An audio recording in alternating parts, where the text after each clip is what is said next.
Life is good, yeah. Life is good, yeah. Olen oma elamuste rännakutega jõudnud pealinnast Tallinnast 225 kilomeetri kaugusele Põlva. Põlva ja Põlvamaa on üks imeline kant, kus mul igal suvel on olnud rõõm ja õnn telekaameraga käia, sest siin on tõepoolest tegevust nii suurtel kui väikestele. Olen näiteks lennukiga lennanud, Wakepardis lustinud ja nüüd lähen Taevaparki, sest Põlva on valmis saanud Taevapargi. Oleme jõudnud Taevaparki siis. Jaa, tõesti. Me oleme nüüd siis, see nüüd täiesti uus asi selles mõttes, et hoone küll on tegelikult juba 30 aastat vana, aga nüüd siis saadi siia peale selline asi. Jaa, Jaanus, kui sa mäletad, et me eelmine aasta käisime sinuga lendamas. Ja me lendasime tegelikult siit üle ja sellel hetkel parasjagu, kui me siit üle lendasime, seda asja siin ehitati. Me tahtsime küll jõuda teda eelmise aasta suve lõpuks valmis, aga tulid igasugused keerukused, nagu ehitustel ikka on. Ja me teda valmis ei saanud, aga täna on ta valmis. Täna on ta valmis selles, et kui me eelmine aasta siit üle lendasime, siis ega mul niimoodi jälgida mahti küll seda ei olnud, sellepärast, et siis ma olin hõivatud lendamisega. Siit väike meenutus. Mina lendan. Oh my God, väge! Räägi sellest lähemalt. Kelle jaoks see mõeldud on siin?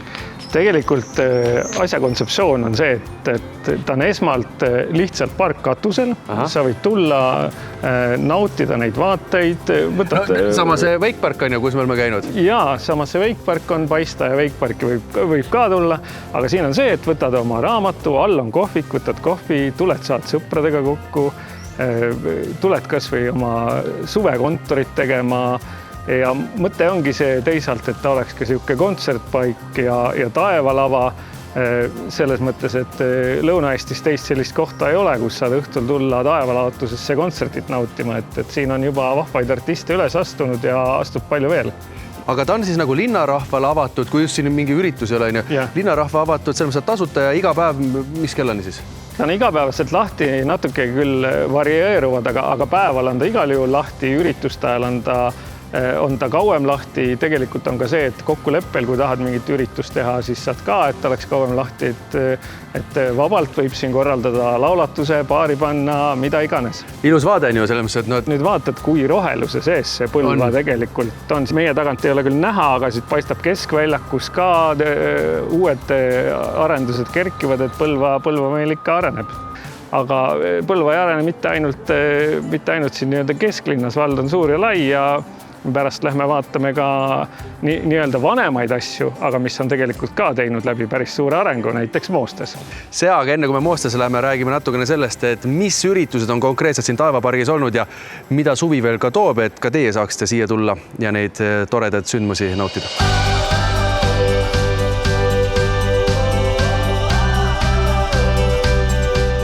Mida toredat siin üleval on juba tehtud siis taevale nii lähedal?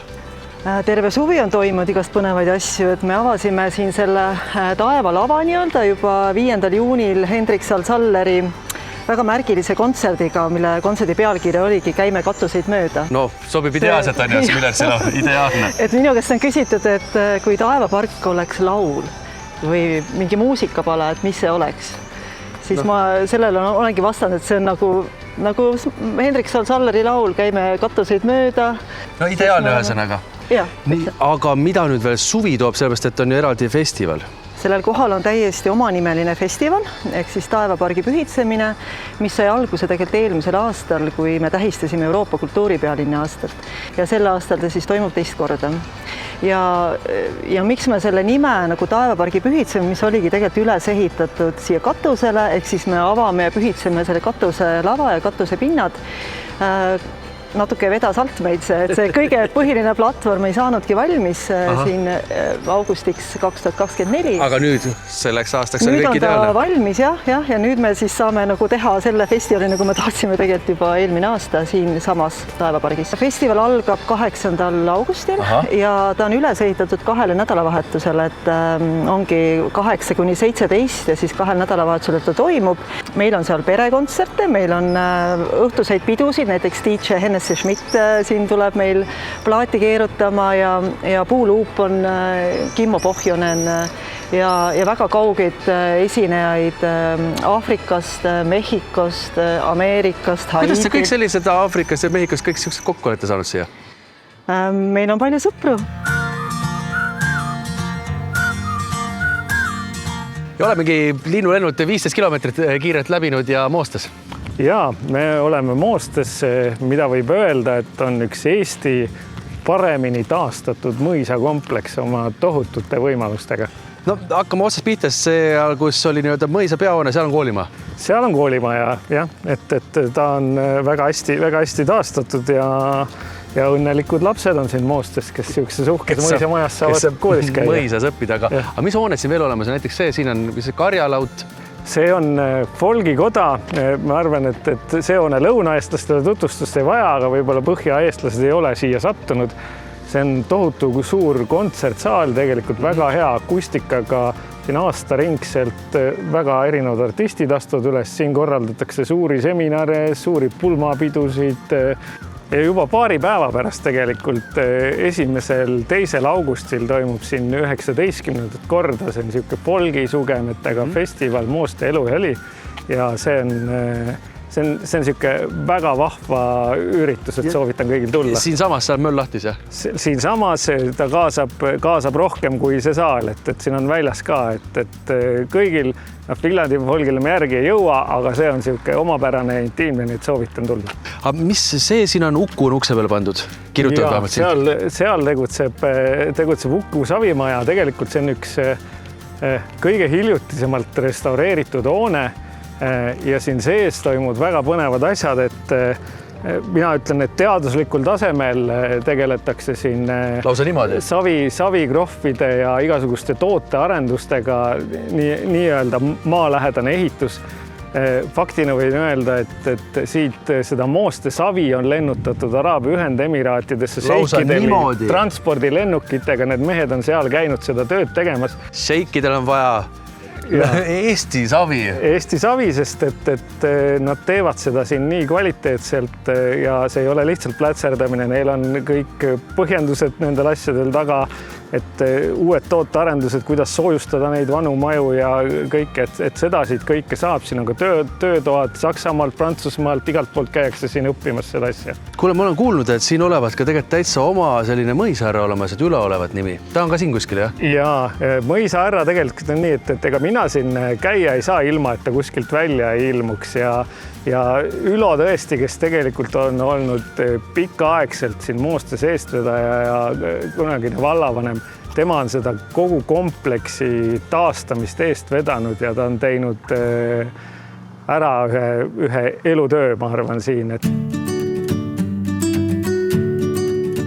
Ja enne imet, olengi mõisahärra üles leidnud. No näed, siin ma olen, jah. Kuidas Mooste mõisal läheb ka aastal 2025? No, võib öelda, et hästi. Meil on olnud, ütleme, viimased 25 aastat on olnud väga head. 25 on siin veerand sajandit hästi läinud, siis järelt on hästi. Räägi, aga neid komplekse asju on ju siin päris palju ja igas ühes siis ka elu käib, et kas see sama juba saime teada, et siin on tegelikult koolimaja. Ja, siin Mooste viimane mõisnik oli Edward Nolken. Tema 20. aastal läks Saksamaale ära ja siin oli solhoos. Kui solhoos lõpetas oma tegevuse, siis lõpetas pankrotiga, mis oli ka näidis solhoosile kohane näidis pankrot, mis lõppes kasumiga. Aga Mooste peahooned, see oli kool, see oli valla käes ja siin mõned hooned olid põllumajandusministeeriumi ala. Enamus mõisahooneid müüdi soomlastele. Aga nüüd on tagasi siis? Ja siis 22 aastat tagasi vald ostis soomlastelt mõisa tagasi. Jumal tänatud ju. Ja. Mõisahärraga, kui nüüd perega mööda Eestimaad ringi sõita ja siia satub, mida siin teha saab? No siin on üks asi on, et meil on siin pea 15 mõisahoonet, mis on ise vaatamisväärsus. Siis on meil savikoda, kus on iga inimene võib mõelda, mida ta omast majast tahaks teha ja seda õppida ja näha siin. Ja siis on meil kohvikud, on viinavabrikus, on külaliste majas, on koolimajas, on siin taga suvel avatud kohvik ja siis on veel üks külakohvik ka. Nii et meil on suvel 4 söögikohta siin. ja kui kõhud täis on, siis võite julgelt siia ka ööseks jääda, sest et majutust on kuni 100 inimesele. No mahutab ära, kui on pulmad, siis alati saab 100 ära, siis ei ole tingimused nii ranged, aga muidu on ja viinavabrikus on meil külaliste majas, on Veskiteatris, on siin veel eri kohtades. On olemas ja meie nüüd lähemegi vaatame seda viinavabrikut.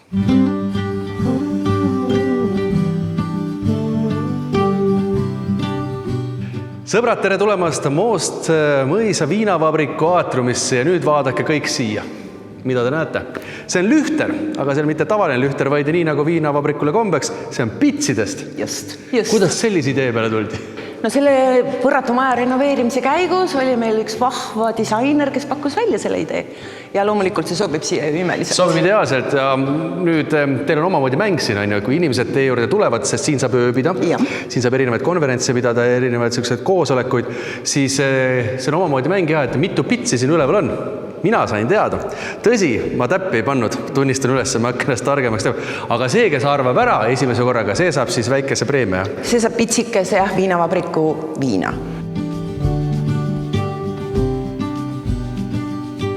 See on päiksekell, jah? See on päiksekell ja täitsa töötab, et kõige täpsem kell meie majas. Ja kella järgi peab ikka ju käima, sest kaunid pulmad, pidustused, mis meil siin toimuvad. Pulmi ma kujutan ette imeline koht. Täiuslik. Ööbimine, hea toit restorani näol ja kõik see ümbruskond nagu toetab seda, et tõeline selline mõisapulm. Mõisapulm, jaa, aga millal veel tasub tulla, kui just ei tule abielluma? Niisama puhkama ja meie restorani toite maitsma ja kõik. Aga restorani puhul siis tuleks ette teatada ka või? Alati. Et päris niimoodi oled uksest tuled sisse või? Kui meil parasjagu ei ole mingisugust suurüritus, siis me ikka võõrustame nii palju, kui me saame. Et me inimesi ära ei saada, aga sageli suvel eriti on meil ikkagi pulmad ja juubelid ja muud üritused. Et alles oli imekaunis Pilatese laager näiteks. Et kujutad sa ette siin keset minu kutse läks kaduma. Pilates ja järgmine päev olid pulmad. Nii et meie maja märksõnaks on paindlikkus.